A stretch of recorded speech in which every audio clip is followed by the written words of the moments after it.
Labor disputes impacting operations at Canada's two major railways appears to be far from over, with the union issuing 72-hour strike notice to CN Rail Friday morning. If it feels like deja vu, that's because the union has previously served strike notice, but it served it to CPKC, not CN.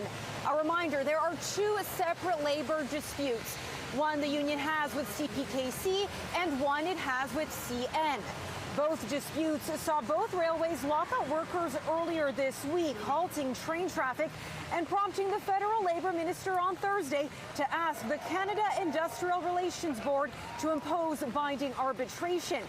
The railways ended their lockout, but the union hasn't gone back to work at CPKC and is now essentially striking instead, saying it's not clear if the Canada Industrial Relations Board will actually order an end to the labor dispute.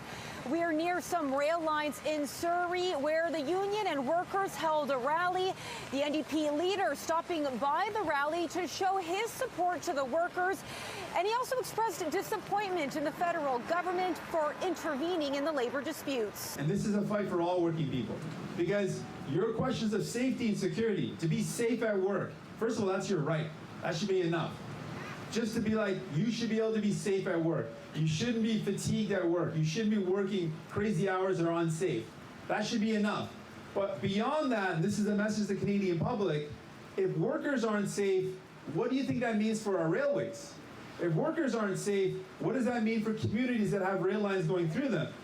It's a question of safety for all of Canada. Since the union didn't serve strike notice to CN until now, picket lines at CN have come down and operations at the railway have resumed.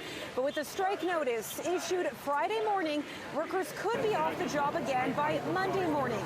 So quite a fluid situation with the supply chain still in limbo. And commuters also continue to be impacted, with the West Coast Express not running for a second day because the tracks the commuter rail uses are owned by CPKC.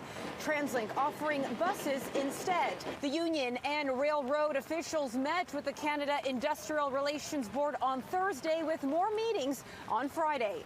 In Surrey, Monica Gould, City News.